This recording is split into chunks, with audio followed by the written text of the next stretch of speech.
Breaking. A quiet move inside palace walls. No cameras, no statements, no dramatic press briefing, but the kind of move that sends shockwaves without a single word being spoken. Because this time, it isn't about rumors anymore. It's about control, it's about evidence, and it's about a grave that was never supposed to become content. Prince Harry and Meghan Markle sharing a private picture of their so-called private children, Archie and Lily, on their so-called private vigil to lay flowers at Princess Diana's grave for the first time. Harry will lobby the Home Secretary for security, with sources saying he's looking to arrange further meetings with the King to allow him to spend more time with his grandchildren. This really tells 1,000 words, doesn't it? This is, of course, a picture of Princess Lilibet. That is, of course, Harry's daughter. And very nicely, all thanks to his wife, who has a terrible aversion to the world of social media. The other thing about the Althorpes visit, Dan, is that they're not particularly close with Diana's brother. He did get married in the States, and they were not there. That line alone, that uncomfortable, sharp contrast, is exactly where this story begins to unravel. Because while the world was busy reacting to images, smiling faces, carefully framed moments, something else was happening behind the scenes. Something colder, something calculated. And if you follow the pattern closely, you start to see it, not as a spontaneous visit, not as a family tribute, but as a sequence. A sequence that someone, somewhere, has now decided needs to be reviewed frame by frame. And that someone is William. Not loudly, not publicly, but quietly, deliberately ordering a review of the footage, the images, the access, the timing, everything. Because here's the part people are missing. William doesn't react to noise. He reacts to patterns. And this wasn't just a visit. This looked like a production. Meghan Markle takes what should be a solemn private family moment and exploits it for clicks and money. It's so incredibly disgusting, and I can't help but imagine Prince William would be incensed. There's nothing wrong with them visiting Diana's grave, but why did she have to disrespect Harry and her children by posting about it? And suddenly, the conversation shifts, because it's no longer just about Diana's grave, it's about contradictions. It's about the story that's been told for years, privacy, protection, boundaries, and how quickly that story starts to crack when cameras appear in places they were never supposed to be. Think about it. Think about how controlled every single frame looked. The angles, the lighting, the timing, nothing random, nothing accidental. And that's exactly what raised alarms. Not the visit itself, but how perfect it looked. What about Thomas Markle?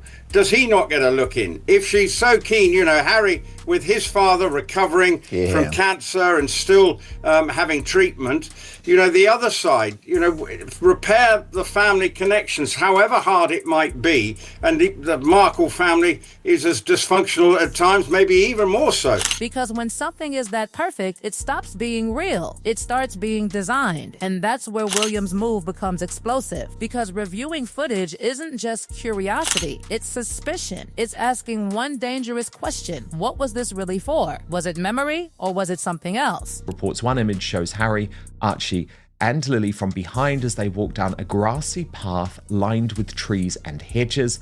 The photo is believed to have been taken at Althorpe, the Spencer family's ancestral estate where Diana grew up.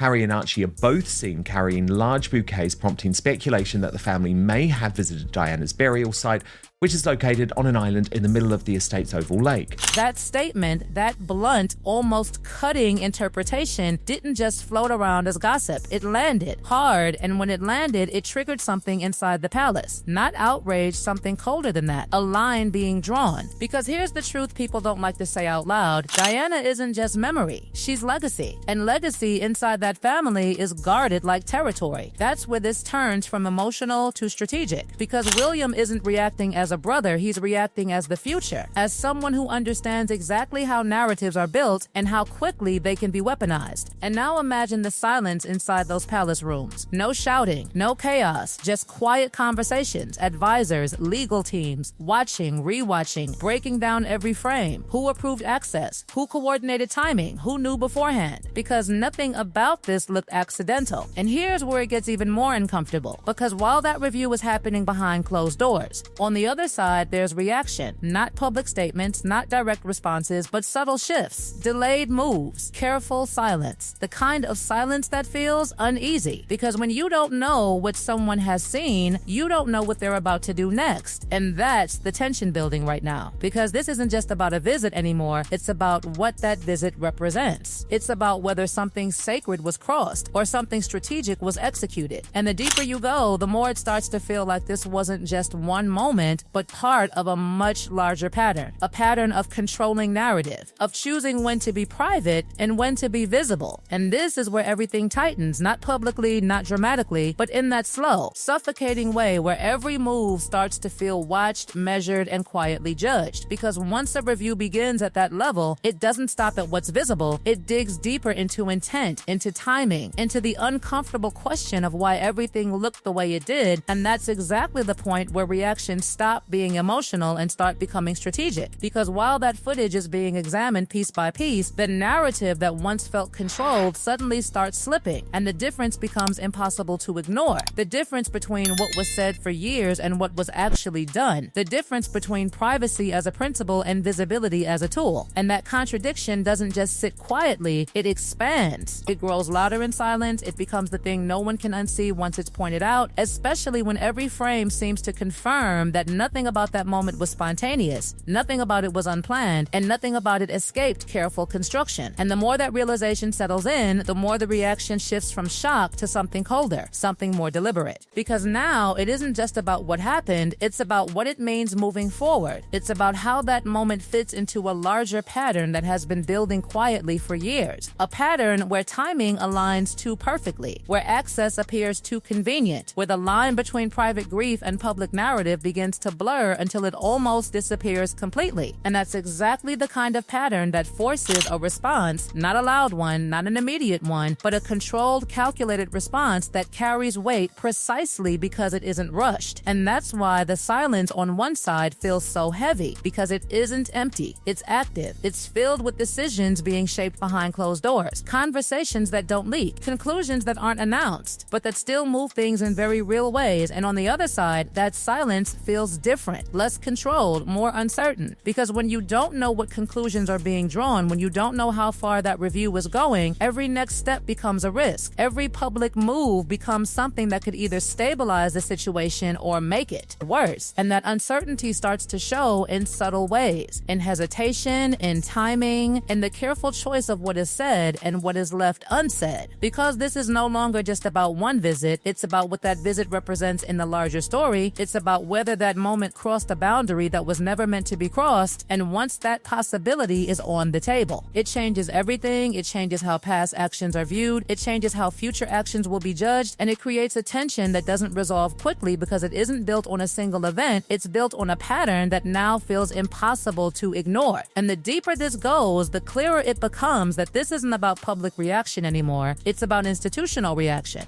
The kind that doesn't fade with headlines, the kind that doesn't get distracted by the next story, the kind that moves slowly but leaves lasting consequences. Because when something is seen as crossing a line that protects legacy, that protects memory, that protects something considered untouchable, the response isn't optional, it becomes inevitable, even if it unfolds quietly, even if it never gets officially confirmed, even if it only shows itself through shifts that people notice without being told. And that's where the tension reaches its peak, because now everything hangs in that space between what is known and what is about to happen, between what has been seen and what will be done about it, and no one can predict exactly how far it goes, whether it stays contained behind those walls or spills outward into something bigger, something that forces visible consequences, something that changes the balance that has held until now. Because once a line is drawn at that level, it doesn't just disappear, it stays there, defining what comes next.